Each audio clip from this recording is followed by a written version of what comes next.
Hello students, welcome you all to our channel EduVentures Learning.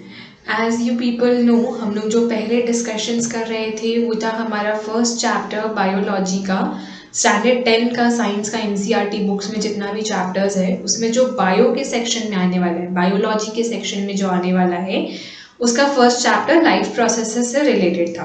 उसमें हमने 3 set of question answers किए हैं जो कि मोस्ट इम्पॉर्टेंटली सारे टॉपिक्स को कवर अप करता है। इसके सिवा अगर आपका कोई डाउट है जो हमने ऑलरेडी कवर अप किया है, उसके सिवा अगर कोई डाउट है, कोई क्वेश्चन है जो आपसे सॉल्व नहीं हो रहा है, तो आप मुझे वहाँ उस वीडियो के कमेंट सेक्शन में पूछ सकते हो। मैं डेफिनेटली आपके आंसर्स को सॉल्व आउट करने का कोशिश करूँगी।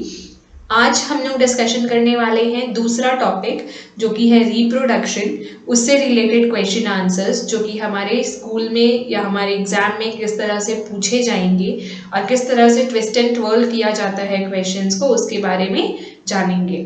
साथ ही साथ हम लोग बहुत सारे ऐसे टॉपिक्स पे डील करेंगे जो कि हमारे क्वेश्चन के अंदर हैं। हमारे एनसीईआरटी बुक्स में ना हर एक टॉपिक बहुत क्लियरली नहीं दिया हुआ रहता है। बहुत ऐसे टॉपिक्स होते हैं जो कि पैराग्राफ्स के अंदर होते हैं लेकिन उनका एक्चुअली में इम्पोर्टेंस बहुत ज़्यादा है, उनको पढ़ना बहुत डिटेल में होता है। तो हम लोग उससे रिलेटेड क्वेश्चंस भी कुछ कुछ यहाँ पे सॉल्व करेंगे। साथ ही साथ जितने भी क्वेश्चन आंसर्स रिप्रोडक्शन चैप्टर के एक्सरसाइज में हैं या फिर एक्सरसाइज के पहले जो हमारा बुक के अंदर कुछ इनर क्वेश्चंस दिए होते हैं जो कि जनरली आपको खुद से सोच के सॉल्व करने होते हैं, उन सब में भी अगर आपको कोई डाउट है तो आप मुझसे पूछ सकते हो। जनरली वो क्वेश्चंस जो हैं हमारे स्कूल में टीचर्स सॉल्व आउट करवा देती हैं, इसीलिए हमने उन क्वेश्चंस को यहाँ पे इंक्लूड नहीं किया है। हम लोग जो क्वेश्चंस आज यहाँ पे सॉल्व करने वाले हैं वो क्वेश्चंस एक्स्ट्रा क्वेश्चंस हैं, बेसिकली वैसे क्वेश्चंस हैं जो कि एग्जाम में जनरली जिस पैटर्न में हमें पूछा जाता है। ठीक है, तो फर्स्ट क्वेश्चन जाने से पहले सबसे पहले जो हमारा ये रिप्रोडक्शन चैप्टर है ये कंप्लीटली हमारे इस टाइम के बोर्ड्स में आ रहा है। जैसा आप लोग जानते हो कि इस बार के बोर्ड्स के पोर्शन में बहुत सारा ऐसा चीज़ है, बहुत सारा ऐसा चैप्टर्स है जिसको डिक्लाइन कर दिया गया है, हटा दिया गया है। पर ये जो रिप्रोडक्शन वाला चैप्टर है, हाउ डू ऑर्गेनिजम्स रिप्रोड्यूस वाला जो चैप्टर है, उसमें सारी चीज़ें आ रही हैं। हर चीज़ के बारे में हमें पढ़ना है। जैसे लाइफ प्रोसेसेस में हमारा पूरा चैप्टर था, वैसे ही ये रिप्रोडक्शन वाला भी कंप्लीटली फुल चैप्टर आ रहा है। इसके बाद जो चैप्टर्स हैं उसमें कुछ कुछ चीज़ें ऐसी हैं जो कि रखी गई हैं, कुछ चीज़ें हैं जो कि हटा दी गई हैं। पर ये 2 चैप्टर्स लाइफ प्रोसेसेस और रिप्रोडक्शन, ये तो हमें कंप्लीटली पूरा पढ़ना है।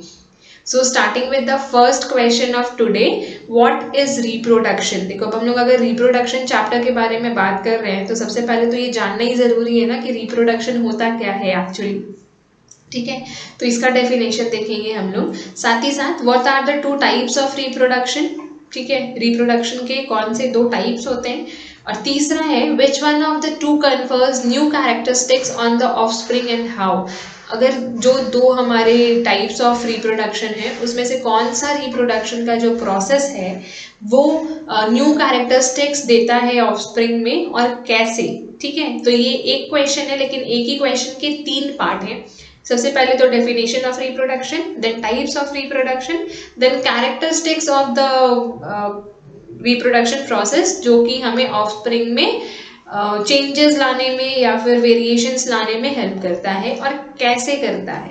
ठीक है, तो सबसे पहला आंसर इसका रिप्रोडक्शन क्या है, व्हाट इज रिप्रोडक्शन का answer. Reproduction is the process of producing new young individuals of similar type by the mature individuals.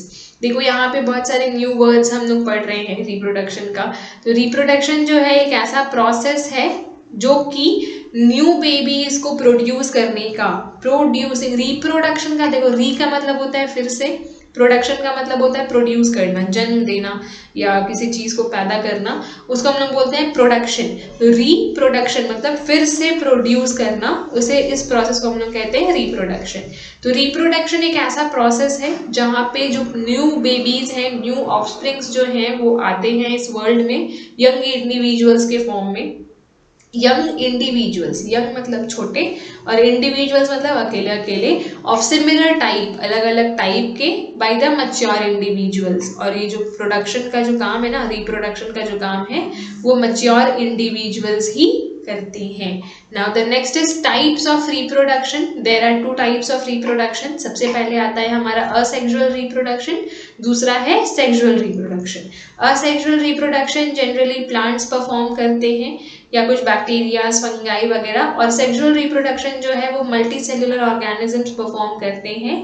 और मोस्टली जितने भी ह्यूमन बीइंग्स और एनिमल्स हैं, बड़े बड़े एनिमल्स जो हमारे नेकेड आई से विजिबल होते हैं, वो लोग सारे सेक्सुअल रिप्रोडक्शन में बिलीव करते हैं।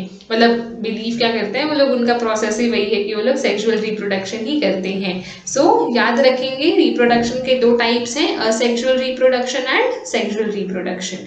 क्या कैरेक्टरिस्टिक्स होते हैं, न्यू कैरेक्टरिस्टिक्स कौन से होते हैं? तो ये जो न्यू कैरेक्टरिस्टिक्स है ना, वो जनरली सेक्सुअल रिप्रोडक्शन में ही देखने को मिलता है, क्योंकि असेक्सुअल रिप्रोडक्शन एक ऐसा मोड ऑफ रिप्रोडक्शन है जहाँ पे एग्जैक्टली सेम न्यू ऑफस्प्रिंग आता है। अगर आप स्ट्रॉबेरी का पेड़ लगाए हो तो अगर वो स्ट्रॉबेरी का पेड़ जैसा है, जो है, जिस भी तरीके का था, खट्टा था, मीठा था, लंबा था, छोटा था, सिमिलरली वैसा का वैसा ही आपको न्यू ऑफस्प्रिंग भी मिलेगा। तो असेक्सुअल रिप्रोडक्शन में न्यू कैरेक्टरिस्टिक्स का तो कोई मतलब ही नहीं है, वो एग्जैक्टली जेरोक्स कॉपी होता है अपने पेरेंट सेल्स का। ठीक है, तो ये जो न्यू कैरेक्टरिस्टिक्स वाला टर्म है वो सिर्फ और सिर्फ सेक्सुअल रिप्रोडक्शन में ही हो सकता है। तो new characteristics appear only in sexual reproduction. ठीक है, क्यों? Due to chance separation of chromosomes. पहला एक चांस होता है यहाँ पे सेपरेशन ऑफ क्रोमोसोम का during meiosis, required for gamete formation. जैसा कि आप लोग जानते हो, हमारे मम्मी और पापा दोनों का फ्यूजन होने से ही हम लोग हैं, right? Male gamete plus female gamete का फ्यूजन हुआ तो ही न्यू ऑफस्प्रिंग का बर्थ हो पाया है। तो ये जो न्यू ऑफस्प्रिंग है उनके लिए जो मेल और फीमेल गैमेट चाहिए, इनमें जो क्रोमोसोम्स हैं वो हम लोग मतलब कुछ क्या हाफ हम लोग लेते हैं मेल से, पापा से, हाफ लेते हैं फीमेल से, मम्मी से। तो ये जो फॉर्मेशन होता है मेल और फीमेल गैमेट दोनों का मिलने की वजह से, जहाँ पे एक्सचेंज ऑफ क्रोमोसोम्स होता है। ठीक है, अब देखो मम्मी को जो क्रोमोसोम्स मिले होंगे वो हमारे नाना नानी जी से मिले होंगे, पापा को जो मिले होंगे वो हमारे दादाजी और दादी जी से मिले होंगे, और दोनों ही दो डिफरेंट डिफरेंट फैमिलीज से आते हैं। मम्मी का जो फैमिली है वो दूसरा होता था, पापा का दूसरा हुआ करता था।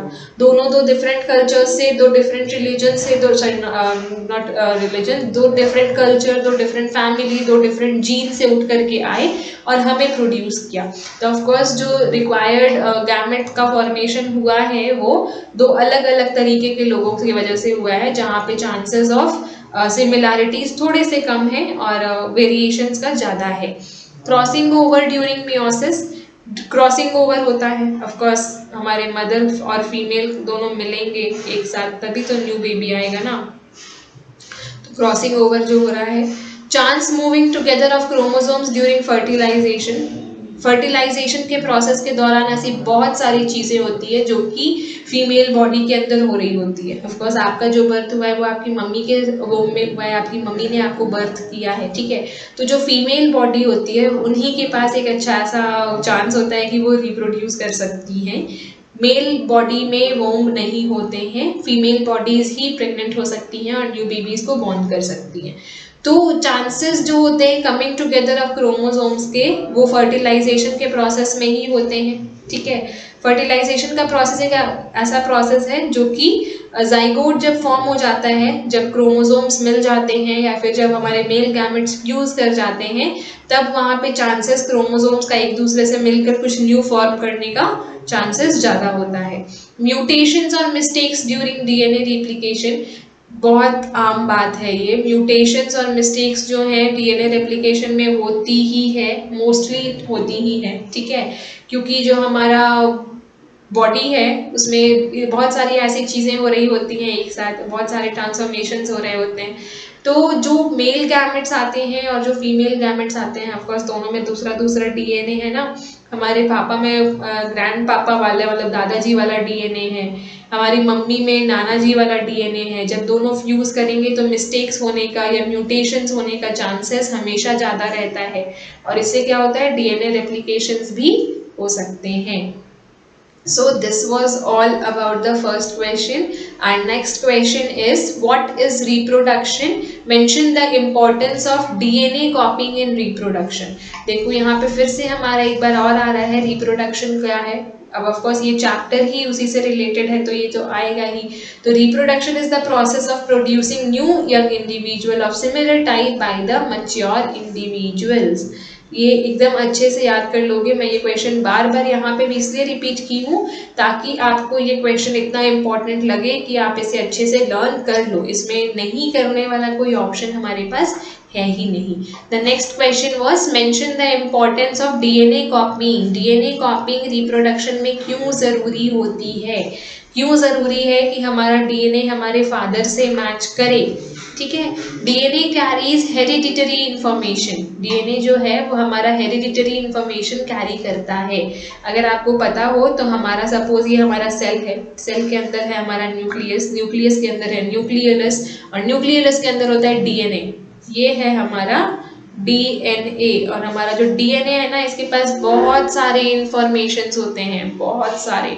ठीक है, और ये जो इन्फॉर्मेशंस होते हैं वो हमारे हेरिडिटी से मिलते जुलते होते हैं। इसमें कुछ चीज़ें होती है जो हमारे दादाजी की होती है, कुछ होती है हमारे परदादाजी की होती है, कुछ होती है जो हमारे अपने पापा की होती है। ठीक है, तो ये हेरिडिटरी होती है। जैसा डीएनए हम लोग बोलते हैं ना, जैसा बाप वैसा बेटा या जैसा बाप वैसी बेटी वाला चीज़, तो ये जो है ना वो यहीं से आती है। ये डीएनए फॉर्मेशन जो है ये बहुत ज़्यादा इंपॉर्टेंट होती है।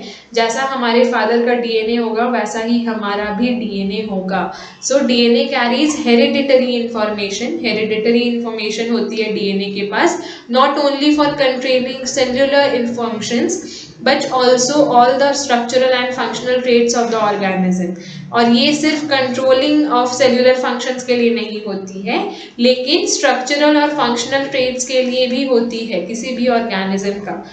इंसान का बच्चा है तो इंसान जैसा दिखेगा, डॉगी का बच्चा है तो डॉगी जैसा दिखेगा, कैट का बच्चा है तो कैट के जैसा दिखेगा। स्ट्रक्चरल।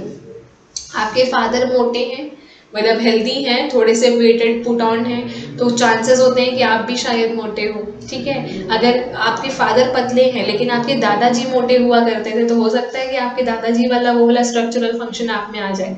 ठीक है, नेचर भी बहुत सारी चीज़ें होती हैं जो नेचर होती हैं, हमारा बॉडी स्ट्रक्चर होता है, हमारा बिहेवियर होता है, ये सारी चीज़ें हमारा डीएनए से भी ट्रांसमिट होता है, इसीलिए हम लोग इसको हेरिडिटरी कहते हैं।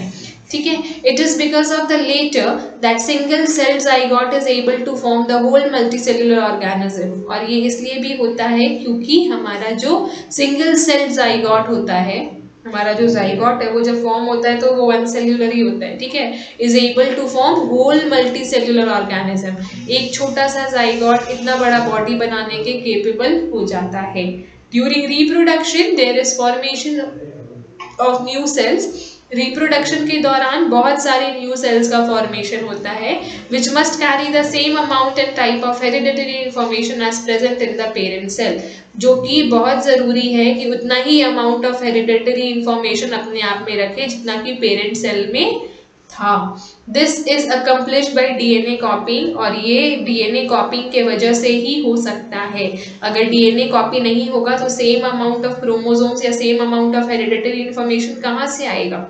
ठीक है, which occurs prior to each cell division, जो कि हर सेल डिविजन, एक सेल जब डिवाइड होता है दो डॉटर सेल्स में तो उसके पहले डीएनए कॉपिंग होती है।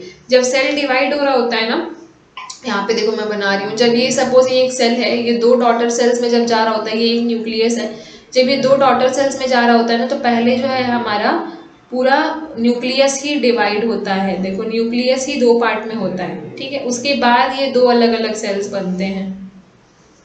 ठीक है, तो ये जो न्यूक्लियस है हमारा ये भी दो पार्ट में डिवाइड होता है और इसी वक्त डीएनए कॉपिंग जो है वो हो जाती है। DNA copying is not error proof, errors give rise to variations. जरूरी नहीं है कि डीएनए कॉपिंग जो है वो एरर प्रूफ रहे, गलतियां होती है यहाँ पे भी। ठीक है, तो ये जो गलतियां हो रही होती है वो एरर प्रूफ हो ये ज़रूरी नहीं है, और अगर एरर्स होते हैं तो उसी की वजह से वेरिएशंस भी आती हैं। ऐसी बहुत सारी चीज़ें होती है हमारे अंदर जो कुछ हमारे फादर से मिलती जुलती होती है, कुछ हमारे मम्मी से मिलती जुलती होती हैं।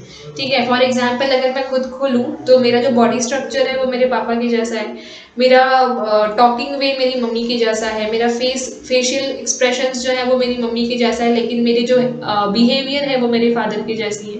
तो ऐसी जो कुछ कुछ चीज़ें होती हैं जो कि एक दूसरे से रिलेटेड तो नहीं है। हमारे फादर और हमारे मदर एक दूसरे से जब मतलब बिफोर मैरिज कोई रिलेशन नहीं हुआ करता था। हमारे दादाजी हमारे नाना जी का कोई ऐसा कुछ रिलेशन नहीं था, लेकिन क्योंकि हमारे पेरेंट्स मिले तो हमारे में मिलते जुलते से ऐसे कुछ कुछ वेरिएशंस हैं। और यही एरर्स जो होते हैं ना, यहाँ पे कुछ एरर्स जो होते हैं, क्योंकि डीएनए कॉपिंग एरर प्रूफ नहीं है, तो ये जो एरर्स होते हैं यही हमारे में वेरिएशंस लेके आते हैं। इसका भी एक अच्छा खासा example, if you have a younger brother और यंगर सिस्टर और एल्डर ब्रदर और एल्डर सिस्टर, तो आपका जो बॉडी स्ट्रक्चर है, आपका जो बिहेवियर है, आपका जो नेचर है, आपका जो लिखने का तरीका है, बोलने का तरीका है, बहुत सारी चीज़ें हैं जो इंसान नोटिस करता है, राइट। और ये सारी चीज़ें जो है वो डीएनए कॉपिंग की वजह से भी होती हैं। तो इट्स नॉट इम्पॉर्टेंट कि आप और आपका जो ब्रदर या सिस्टर है वो एग्जैक्टली सेम दिखे, जबकि हमारे पेरेंट्स तो बिल्कुल सेम है, डीएनए तो बिल्कुल सेम है, लेकिन फिर भी हम लोग डिफरेंट डिफरेंट दिखते हैं, है ना। हमारे जो पेरेंट्स हैं एकदम सेम है, उनका डीएनए जो हमारे अंदर आया वो भी सेम है, अलग अलग थोड़ी हो गया, डीएनए तो सेम ही रहेगा। ऐसा थोड़ी है कि मुझे बर्थ देने के टाइम डीएनए कुछ और था और मेरी सिस्टर को बर्थ देने के टाइम कुछ और हो गया, इट्स नॉट पॉसिबल। लेकिन जो एरर्स उस वक्त होते हैं या उस वक्त जो चेंजेस आती है ह्यूमन बॉडी में, उसी के वजह से ये वेरिएशंस हो पाते हैं, ठीक है। आपका फेस और आपके ब्रदर का फेस डिफरेंट दिखता है, आपका हाइट और आपके ब्रदर का हाइट हो सकता है डिफरेंट हो, आपका लिखने का तरीका हो सकता है कि आप बहुत इंटेलिजेंट हो लेकिन आपका ब्रदर जो है वो डल इन स्टडीज हो। तो ये जो वेरिएशंस हैं उसके लिए भी डीएनए कॉपिंग बहुत ज़्यादा ज़रूरी होती है। The next question is name the male and female gametes in animals। कौन कौन से मेल और फीमेल गैमेट्स होते हैं एनिमल्स में? तो मेल गैमेट में होते हैं स्पर्म्स, फीमेल गैमेट्स में होती हैं ovum. What is fertilization and where does it takes place in human females? Fertilization क्या होती है और ये ह्यूमन बींग्स में जो फीमेल्स हैं उनमें कहाँ होती है, where does it take place, ठीक है। जनरली हम लोग जब ये क्वेश्चन सुनते हैं तो हमारे दिमाग में आता है स्टमक या वोम, ठीक है। तो it's not the exactly place, क्योंकि जब फर्टिलाइजेशन और गिविंग बर्थ और प्रेगनेंसी वाली चीज़ें आती हैं, टॉपिक आती हैं, तो generally people which believe in कि हमारे स्टमक में, फीमेल्स के स्टमक में ये सारी चीज़ें हो रही होती हैं, पर ऐसा नहीं है। ये चीज़ें डिफरेंट प्लेस में होती हैं, उसके बारे में अभी हम लोग पढ़ेंगे। सो ये याद रखेंगे, मेल्स में होती हैं स्पर्म जो कि गैमेट है, मेल गैमेट है, और फीमेल्स के फीमेल गैमेट जो होते हैं वो होते हैं ओवम, ठीक है। स्पर्म्स में हमारे कुछ ऐसे क्रोमोसोम्स होते हैं जो कि आगे जाके फर्टिलाइजेशन का काम करते हैं, और ओवम में होती है एग्स जो कि फर्टिलाइज्ड होते हैं, ठीक है। यहाँ पे होती हैं एग्स और यहाँ पे होते हैं क्रोमोसोम्स, ओके। फर्टिलाइजेशन क्या है? It is the fusion of two compatible gametes. Fertilization fusion है दो कंपैटिबल गैमेट्स का, स्पर्म और ओवम का। दोनों में एक दूसरे में लड़ाई चल रही होगी तो थोड़ी ना होगा, कंपैटिबल होना बहुत ज़रूरी है, दोनों का मिलना जुलना दोस्ती करना बहुत ज़्यादा ज़रूरी है ताकि फर्टिलाइजेशन हो। To form a diploid zygote during the sexual reproduction, ताकि ये दोनों मिलेंगे तभी तो जाइगोट फॉर्म होगा और तभी तो सेक्सुअल रिप्रोडक्शन हो पाएगा। Male gamete plus female gamete gives out zygote, ठीक है। तो ये वाला जो चीज़ है वो हमेशा हर आंसर में याद रखेंगे, specially in sexual reproduction. In human females fertilization occurs in fallopian tubes. हमारा जो फर्टिलाइजेशन प्रोसेस है वो पूरा फैलोपियन ट्यूब में होता है। हमारे दो ओवरीज होते हैं, बीच से ऐसा कुछ फैलोपियन ट्यूब जा रहा होता है इनके बीच में, और यहाँ पे होता है हमारा यूरेथ्रा, ठीक है। तो यहाँ पे यहाँ पे होता है हमारा पूरा प्रोसेसिंग, जो हमारा एम्ब्रायो क्रिएट हो जाता है तो वो जो न्यू बॉबी फॉर्म में जा रहा होता है वो यहाँ पे होता है।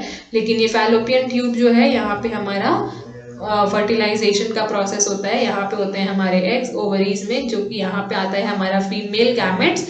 यहाँ पे होती है फ्यूजन, फ्यूजन के बाद यहाँ पे जाइगोट फॉर्म होता है और फैलोपियन ट्यूब में फर्टिलाइजेशन होके एम्ब्रायो फॉर्म होता है।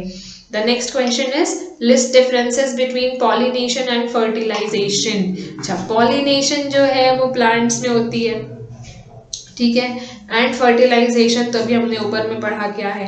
तो इन दोनों के बारे में हम लोग जानते हैं कि पॉलिनेशन और फर्टिलाइजेशन में क्या क्या डिफरेंसेस हैं।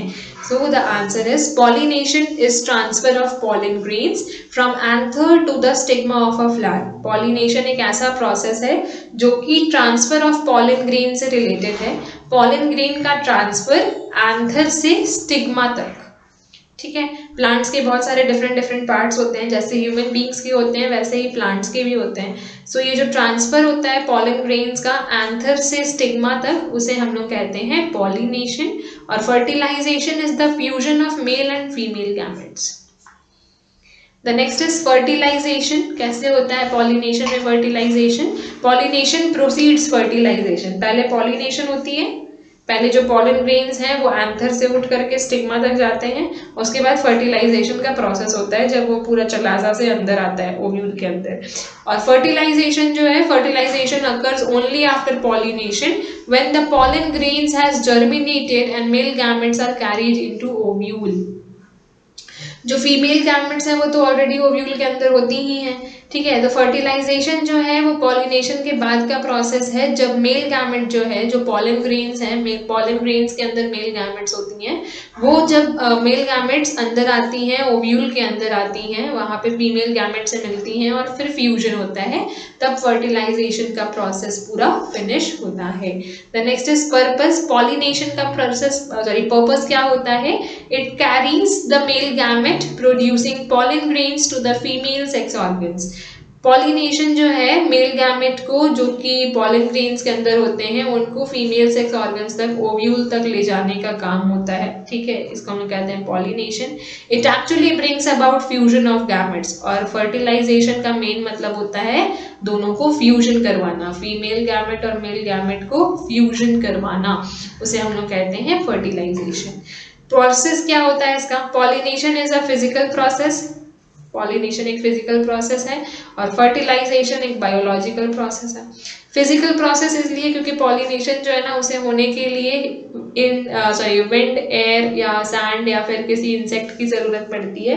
फर्टिलाइजेशन को सिर्फ मेल गैमेट और फीमेल गैमेट की जरूरत पड़ती है, इसे कोई बाहरी सोर्सेज की जरूरत नहीं पड़ती है. The next is occurrence. कब होता है ये? It occurs only in seed plants. Pollination वैसे ही प्लांट्स में हो सकता है जिसकी सीड्स होती है, जैसे कि दैट रेड हिबिस्कस, वो एक बहुत अच्छा एग्जाम्पल है पॉलिनेशन का. सनफ्लावर बहुत अच्छा एग्जाम्पल है पॉलिनेशन का. Fertilization it occurs in both plants and animals of various types. लेकिन फर्टिलाइजेशन जो है वो प्लांट्स और एनिमल्स दोनों में ही होती है, और दोनों ही अलग अलग वेरियस टाइप्स के होते हैं.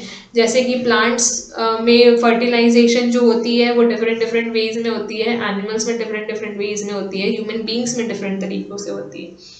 The next question is, in human body what is the role of seminal vesicles and prostate gland? तो व्हाट आर सेमिनल वेसिकल्स और उनका रोल क्या है ह्यूमन बॉडी में, और प्रोस्टेट ग्लैंड का. तो सेमिनल वेसिकल्स और प्रोस्टेट ग्लैंड जो हैं वो दोनों ही ह्यूमन मेल रिप्रोडक्टिव सिस्टम के पार्ट हैं. इनका क्या रोल होता है ह्यूमन मेल रिप्रोडक्टिव पार्ट में, वो हम लोग अभी पढ़ेंगे. And the next is list 2 functions performed by testis in human beings. और ऐसा 2 फंक्शंस बताना है जो कि टेस्टिस परफॉर्म करता है ह्यूमन बीइंग्स में. तो बेसिकली ये जो हमारा क्वेश्चन है वो पूरा का पूरा मेल रिप्रोडक्टिव सिस्टम से रिलेटेड है. ठीक है. मेल रिप्रोडक्टिव सिस्टम से रिलेटेड है ये तीनों क्वेश्चन, और बहुत इंपॉर्टेंट पार्ट्स हैं ये तीनों ही. Seminal vesicles, prostate gland and testis, तीनों बहुत ही इंपॉर्टेंट पार्ट प्ले करते हैं मेल रिप्रोडक्टिव सिस्टम में. कैसे करते हैं? Let's see. They secrete seminal vesicles. We are talking about seminal vesicles right now.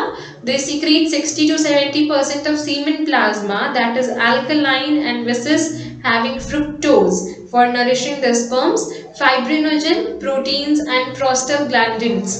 ये जो सेमिनल वेसिकल्स हैं ये एक ऐसे सीमेन क्रिएट करते हैं. सीमेन मतलब एक ऐसी लिक्विड क्रिएट करते हैं जो कि 60 to 70% ऑफ प्लाज्मा की होती है, जो कि अल्कलाइन होती है नेचर में. ठीक है. और विस्कस होती है, उसमें विस्कस होती है जो कि फ्रुक्टोस रखती है. और ये जो फ्रुक्टोस होती है और ये जो सीमेन होती है, सीमेन के अंदर जो फ्रुक्टोस होती है वो एक्चुअली काम करती है स्पर्म्स को नरिश करने का, उनको और ज़्यादा वर्सेटाइल बनाने का, फ्लेक्सिबल बनाने का. फिब्रिनोजन, प्रोटीन्स एंड ग्लैंडन्स, और भी बहुत सारी चीजें हैं जो कि हमारे सेमिनल वेसिकल्स में होती हैं, जैसे कि फाइब्रोनेजन, फाइबर से रिलेटेड थिंग्स, प्रोटीन्स बहुत कॉमन वर्ड है, एवरीबडी नोज, एंड प्रोस्टाग्लैंडन्स। प्रोस्टाग्लैंडन्स एक ऐसी एजेंट है जो कि ह्यूमन मेल रिप्रोडक्टिव सिस्टम की बहुत ही इंपॉर्टेंट थिंग्स है।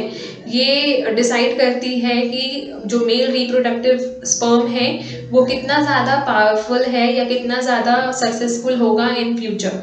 तो prostaglandins cons movement in the genetical tract. ये जो प्रोस्टाग्लैंडिन्स हैं वो मूवमेंट करती हैं जेनिटल ट्रैक्ट में of the female. Sperms are also activated by secretion of seminal vesicles, और जब तक seminal vesicles के secretions नहीं होंगे तब तक जो sperms हैं वो activated नहीं होंगे। उनको activate होने के लिए भी इस secretion का ज़रूरत पड़ता है। ठीक है, सेमिनल वेसिकल्स में स्पेशली देखो, अगर इसका मेन फंक्शन हम लोग देखें तो सेमिनल वेसिकल में एक ऐसी हार्मोन सिक्रीट होती है, एक ऐसी सीमेन सिक्रीट होती है जो कि मेल स्पर्म्स को ज़्यादा नरिश करती है, फर्टिलिटी देती है, फ्लेक्सिबिलिटी देती है, और वो जो सीमेन है वो 60 to 70% सेमिनल वेसिकल्स में ही बनता है। ठीक है, the next is prostate gland. Prostate gland क्या करते हैं, 60 to 70% तो हमने देख लिया सेमिनल वेसिकल्स में बनते हैं। प्रोस्टेट ग्लैंड में it produces 20 to 30% of the semen plasma. जो बच्चा कुचा सीमेन प्लाज्मा रह गया वो बनता है हमारा प्रोस्टेट ग्लैंड में, जो कि 20 to 30% ऑफ सीमेन प्लाज्मा है। The secretion is alkaline and versus. Same इसमें भी वही जो सीक्रेशन होती है वो बहुत अल्कलाइन और विसिस होती है नेचर में। It has clotting enzymes and chemical essentials for sperm activity. तो इसमें कुछ क्लॉटिंग एंजाइम्स होते हैं, केमिकल एसेंशियल्स होती है जो कि स्पर्म के एक्टिविटी को डिफर करती है या उसे कैसे वर्क करना है उसे बताती है। ठीक है, तो ये है प्रोस्टेट ग्लैंड का function. The next is functions of testis. Testis जो है वो ह्यूमन रिप्रोडक्टिव पार्ट के बहुत इंपॉर्टेंट थिंग्स हैं, क्योंकि टेस्टिस के अंदर ही स्पर्म फॉर्मेशन होता है। सी, दो फंक्शंस हैं टेस्टिस के, कौन कौन से हैं? Formation of testis from germinal cells of seminiferous tubules. Formation of sperms होते हैं जर्मिनल सेल्स के, कहाँ से? सेमिनिफेरस ट्यूब्यूल से। इतना ज़्यादा याद करने की ज़रूरत नहीं है, आप सिर्फ फॉर्मेशन ऑफ स्पर्म्स तक भी लिखोगे तो आपका आंसर करेक्ट है। The next is secretion of testosterone. जैसे कि फीमेल रिप्रोडक्टिव सिस्टम में दो तरह के हार्मोन्स बनते हैं, प्रोजेस्टेरोन एंड ओएस्टेरोन, वैसे ही ह्यूमंस में भी फीमेल्स में दो बनते हैं, मेल्स में एक बनते हैं। रिप्रोडक्टिव पार्ट में बनने वाले एक हार्मोन जो कि मेल्स में मिलते हैं उसको हम लोग कहते हैं टेस्टोस्टेरोन। टेस्टोस्टेरोन बहुत ही इंपॉर्टेंट हार्मोन है, क्योंकि टेस्टोस्टेरोन ही डिसाइड करता है कि हमारा स्पर्म जो है वो कितना स्ट्रांग होगा, हमारी इरेक्टिलिटी कितनी ज़्यादा स्ट्रांग होगी, हमारी इन द सेंस बॉयज़ की कितनी ज़्यादा इरेक्टिलिटी होगी, और साथ ही साथ ये भी कि उनका जो सेक्सुअल रिप्रोडक्शन का प्रोसेस है वो कितना लॉन्ग लास्टिंग और कितना इफेक्टिव हो सकता है। So having good level of testosterone is very much important in male organs for the good reproduction system by leading cells present in the connective tissue in between the seminiferous tubules. ये भी जो है वो सिर्फ एक बार read कर लेना is important, otherwise आप सिर्फ इसमें सीक्रेशन ऑफ टेस्टोस्टेरोन लिखोगे तो भी it's a correct answer. The next is, what are sexually transmitted disease? Name an STD which damages the immune system of human body. सबसे पहले तो sexually transmitted disease, ये इसका नाम जो है ना वही इसका काम भी बता रहा है। ठीक है, sexually मतलब सेक्स के द्वारा, ट्रांसमिट होना मतलब ट्रांसफर होना, और डिसीज मतलब बीमारी, मतलब ऐसी बीमारियां जो कि सेक्स रिलेशंस के बाद ट्रांसमिट होती हैं, ट्रांसफर होती हैं। Name an STD, sexually transmitted disease which damages the immune system of human body. एक ऐसे बीमारी का नाम बताएं, एक ऐसे एसटीडी का नाम बताएं जो कि ह्यूमन के इम्यून सिस्टम को पूरी तरह से बर्बाद कर देती है। सबसे पहला चीज़ जो आप ध्यान रखोगे वो ये है कि एसटीडी का फुल फॉर्म क्या होता है, that is sexually transmitted disease. Generally ये क्वेश्चन हमारे ऑब्जेक्टिव टाइप में आती ही है, किसी भी फॉर्म में आए, fill in the blanks, true false, question answer, tick mark the correct option, लेकिन आती है, इसलिए एसटीडी का फुल फॉर्म हमेशा याद रखोगे। और वेनेरियल डिसीज, इसको हम लोग वेनेरियल डिसीज भी कहते हैं, आर इन्फेक्शियस डिसीजेस। ये इन्फेक्शियस डिसीजेस होती हैं जो कि ट्रांसमिट हो सकती है सेक्सुअल कॉन्टैक्ट से between a healthy person and an infected person. So sexually transmitted disease ऐसी diseases होती हैं जो कि सेक्स से रिलेटेड होती हैं और एक अच्छे इंसान को किसी infected person से ट्रांसमिट हो सकती हैं अगर वो लोग सेक्सुअल कॉन्टैक्ट में आते हैं। तो STD that damages the immune system is HIV AIDS। AIDS के बारे में आई गेस बहुत सारे लोगों ने सुना हुआ होगा। हम लोग इंडिया में एड्स डे भी सेलिब्रेट करते हैं, जो कि ऑफकोर्स इंडिया में लॉन्च नहीं हुआ था, बाहर के कंट्री से आया हुआ ही चीज़ है, बट क्योंकि इंडिया में ये बहुत पॉपुलर हो रही थी, ये बीमारी बहुत ज़्यादा फैल रही थी, लोगों को इसके बारे में अवेयर करना बहुत ज़्यादा इम्पॉर्टेंट हो गया था, इसलिए एड्स डे इंडिया में भी सेलिब्रेट होने लगी। और जनरली एड्स डे के दिन अगर आप लोगों ने कभी ध्यान दिया हो तो आपके स्कूल्स में या नुक्कड़ नाटक वगैरह बहुत ज़्यादा होते हैं इन चीज़ों को लेकर के, specially in the states like Mumbai and Delhi, because वहाँ पे ये चीज़ों को ज़्यादा लोग बहुत पॉजिटिवली समझते हैं और लेते हैं, सीखते हैं चीज़ों से, ठीक है, they don't make joke of it. तो इसीलिए वहाँ पे ज़्यादा चीज़ें दिखाई जाती हैं इस तरह की, क्योंकि वो बहुत अफेक्टेड एरियाज भी हैं।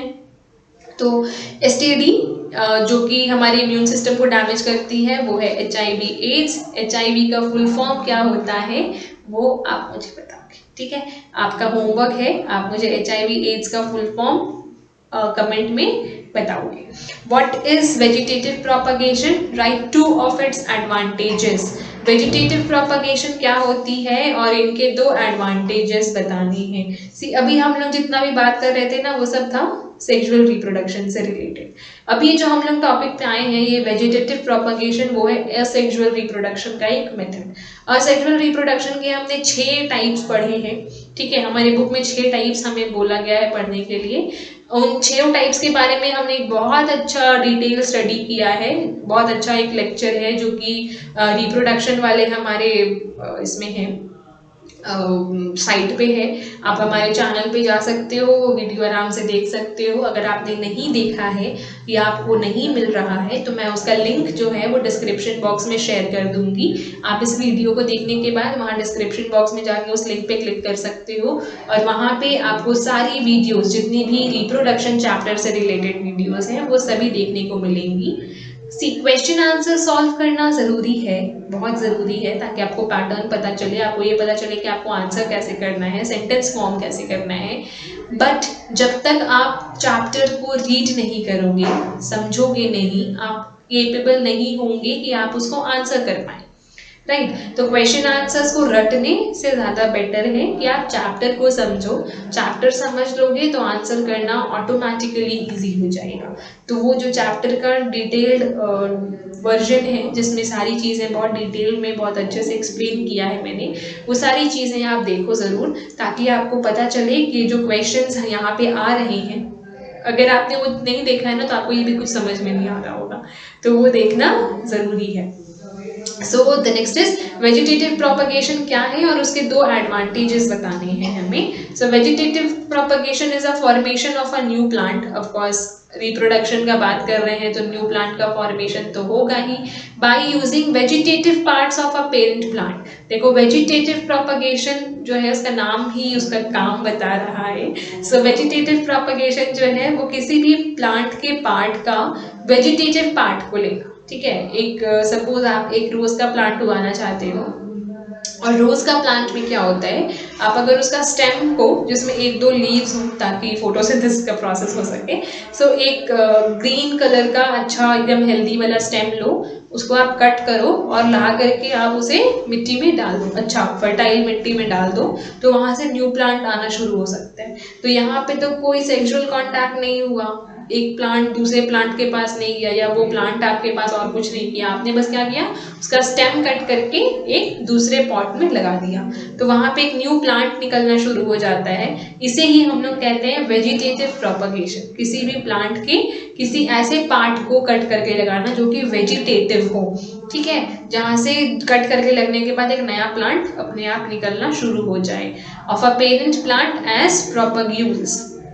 एग्जाम्पल, स्टेम कट कर सकते हो आप शुगर केन का, पोटैटो का, बोगनविलिया का, ठीक है, स्टेम कट करके लगा दो। शुगर केन का भी सेम क्वालिटी होता है। शुगर केन जो है ना, अगर आपने नोटिस किया हो कभी, तो शुगर केन जो हमारा होता है उसके बीच बीच में ऐसे करके स्टेम्स निकले हुए होते हैं, ऐसे बीच बीच में स्टेम्स। तो आप कहीं से भी कट कर दो, सपोज आप यहाँ से कट कर दिए, इतना पार्ट जो है उसको आप मट्टी में डाल दो, जिसका स्टेम वाला पार्ट है ना, ये मट्टी के अंदर होना चाहिए, ठीक है। अगर ये मट्टी के अंदर है तो वहां से एक नया शुगर केन निकलना शुरू हो जाएगा, ठीक है।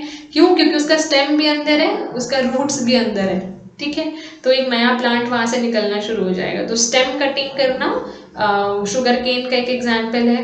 रूट्स जैसे कि स्वीट पोटैटो, डालिया, ये सब जो है इसके रूट्स कट करके लगा देने से आपको न्यू प्लांट मिल सकता है। और लीफ ऑफ ब्रायोफिलम और बड, तो ऐसे प्लांट हैं ब्रायोफिलम। जब ब्रायोफिलम का ना आपको ऐसे लगाने की जरूरत नहीं पड़ती है। ब्रायोफिलम प्लांट जो है ना बड़ा इको फ्रेंडली है। उसमें क्या होता है, जब पतझड़ का मौसम आता है, ठीक है, तब जो पत्ते झड़ करके ऑटोमेटिकली जमीन पे गिर जाते हैं, और बाय द वे अगर वो पत्ते जो हैं वो जमीन के अंदर चले जाते हैं तो वहां से न्यू ब्रायोफिलम का प्लांट उगना शुरू हो जाता है, ठीक है। तो जो लीव्स हैं ब्रायोफिलम के वो रिप्रोडक्टिव पार्ट होते हैं। इसके दो एडवांटेजेस बताने हैं हमें। तो क्या एडवांटेजेस है वेजिटेटिव प्रोपगेशन के? इट इज, अच्छा मैंने यहाँ पे 4 इंक्लूड कर दिया, आपको जो भी 2 याद रहे, क्वेश्चन में 2 ही था, ठीक है, बट हमने यहाँ पे 4 इंक्लूड किया है ताकि आपको जो भी याद रहे आप उसमें से लिख सकते हो। The first one is, it is the only known method of multiplication of seedless plants like banana and sugar cane. ये एक ऐसा मेथड है जो कि मल्टीप्लिकेशन करता है। ऑफकोर्स एक प्लांट से आप कई सारा प्लांट लगा सकते हो। एक शुगर केन में कितने ही सारे ऐसे रूट्स वाले होते हैं, आप उसको 5-6 पार्ट में तोड़ दो और लगा दो मट्टी के अंदर, तो एक शुगर केन से 5-6 प्लांट्स आ गए। तो मल्टीप्लिकेशन ऑफ प्लांट्स हो रहा है सीडलेस प्लांट्स। शुगर केन में कोई सीड नहीं होती है, ठीक है, तो सीडलेस प्लांट जैसे कि बनाना और शुगर केन है, उनका रिप्रोडक्शन हो सकता है, मल्टीप्लिकेशन हो सकता है। It is a quicker method as vegetatively reproduced plants bear flowers and fruits earlier than plants raised through the seeds. ये एक क्विकर मेथड है, जल्दी होने वाला मेथड है। जो वेजिटेटिवली रिप्रोड्यूस्ड प्लांट्स होते हैं उसमें फ्लावर्स और फ्रूट्स जल्दी आते हैं एज कंपेयर टू वो प्लांट जो कि सीड्स से बनते हैं, ठीक है। तो ये प्लांट्स जो हैं वेजिटेटिवली रिप्रोडक्शन करवाना थोड़ा सा जल्दी चीजों को रिजल्ट देता है।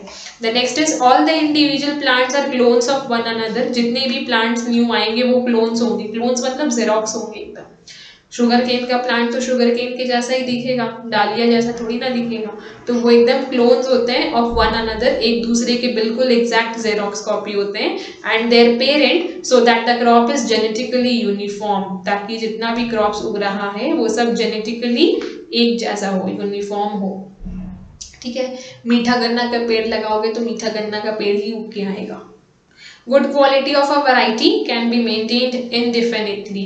अगर अच्छा क्वालिटी का पेड़ आप लगा रहे हो, अच्छा क्वालिटी का आलू, अच्छा क्वालिटी का लीफ, अच्छा क्वालिटी का स्टेम कट करके लगाए हो, तो जो अपकमिंग प्लांट होगा वो भी अच्छी क्वालिटी का होगा, गुड वैरायटी का होगा, ठीक है।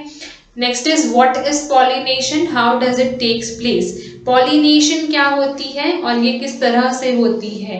हमने ऊपर पॉलिनेशन और फर्टिलाइजेशन का डिफरेंसेस पढ़ा था। अब ये क्वेश्चन है कि एक्चुअली पॉलिनेशन होती क्या है।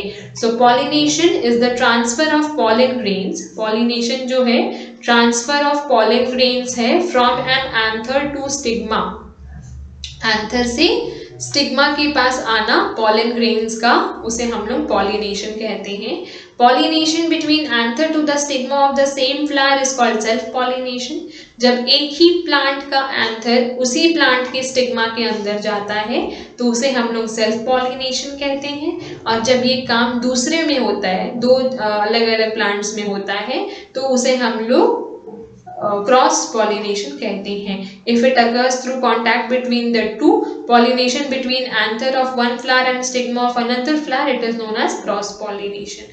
तो पॉलिनेशन जो है वो दो तरह के होते हैं, self pollination and cross pollination. जब सेम प्लांट है, एक ही प्लांट के अंदर का स्टिग्मा भी है और एंथर भी है और न्यू फ्लावर ला रहे हैं, तो उसे हम लोग कहते हैं सेल्फ पॉलिनेशन। और अगर ये जो क्रॉस पॉलिनेशन हुआ है, सपोज कोई और प्लांट का स्टिग्मा है और कोई और प्लांट का एंथर में आके, एंथर जो है किसी और प्लांट के स्टिग्मा में जाके गिर रहा है, तो उसे हम लोग कहते हैं क्रॉस पॉलिनेशन।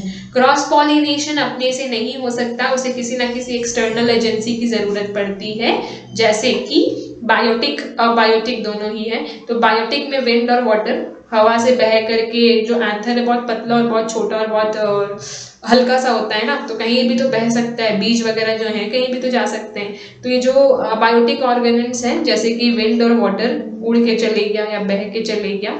और बायोटिक एजेंट्स हैं जैसे कि इंसेक्ट्स, बर्ड्स, बैट्स, वॉर्म्स, ठीक है, ये लोग जो होते हैं वो बायोटिक एजेंट्स हैं जो कि क्रॉस पॉलिनेशन में हेल्प करते हैं। क्रॉस पॉलिनेशन एक बहुत ही इंपॉर्टेंट प्रोसेस है, स्पेशली कुछ ऐसे प्लांट्स के लिए जो खुद से जनरेट नहीं कर सकते, ठीक है। उसके बारे में भी हम लोग in the next question read करेंगे।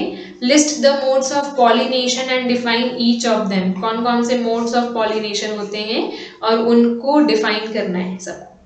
सो pollination is of two types, अभी हमने देखा, सेल्फ पॉलिनेशन और क्रॉस पॉलिनेशन। सेल्फ पॉलिनेशन क्या होता है? It is the transfer of pollen grains from the anther to the stigma of the same flower. किसी भी पॉलन ग्रेन का उसी प्लांट और उसी स्टिग्मा में जाना, सेम फ्लावर के एंथर का सेम फ्लावर के स्टिग्मा में जाना, उसे हम लोग कहते हैं सेल्फ पॉलिनेशन। ये होता है कैमेलिना में, वीट में, ठीक है। The next is cross pollination. It is the transfer of pollen grains from the anther to the stigma. इसमें भी एंथर से स्टिग्मा में ही आता है, क्योंकि पॉलिनेशन और फर्टिलाइजेशन का जो प्रोसेस है वो एंथर और स्टिग्मा से ही रिलेटेड है ना। एंथर जो है वो मेल गैमेट है, स्टिग्मा जो है वो एक जरिया है, एक रास्ता है जो कि फीमेल गैमेट ओव्यूल तक पहुंचाती है।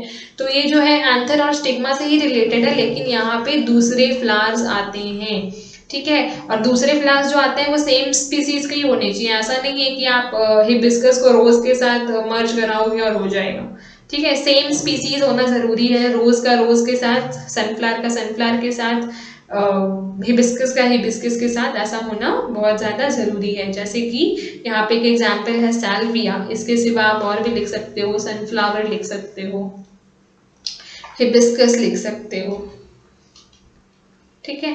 तो ये जो प्लांट्स हैं इनमें क्रॉस पॉलिनेशन होती है। I hope the whole thing that we read today is clear to you. अगर इससे रिलेटेड कोई क्वेश्चन है तो आप मुझसे चैट में या फिर कमेंट में पूछ सकते हो। मैंने आज आपको एक होमवर्क दिया है, वो होमवर्क है HIV एड्स का फुल फॉर्म बताने का, वो भी मुझे आप बताओगे।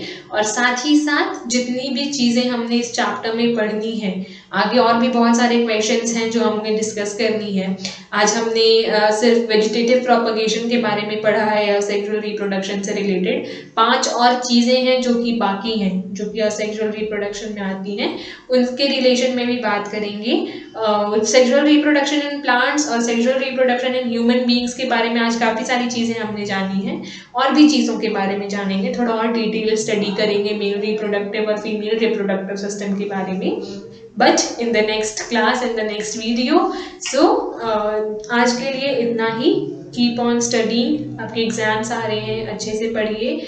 Do share the video with your friends, like the video. अगर आपको लगता है कि इसमें मैक्सिमम जितना चीज़ था मैंने आपको नॉलेज दे पाया है, तो प्लीज़ वीडियो को लाइक कीजिए और सब्सक्राइब कीजिए हमारे चैनल को, ताकि जो आने वाली वीडियोस हैं उसकी नोटिफिकेशंस आपको मिल सके। साथ ही साथ डिस्क्रिप्शन बॉक्स चेक करना ना भूलें, वहाँ पे जितने भी इम्पॉर्टेंट लिंक्स हैं जो कि आपके एग्जाम से रिलेटेड है वो मैं ज़रूर पुट ऑन कर दूंगी और आपको वो वहाँ पे डायरेक्टली मिल जाएगा। आपको पूरा यूट्यूब में सर्च करने का ज़रूरत नहीं पड़ेगा।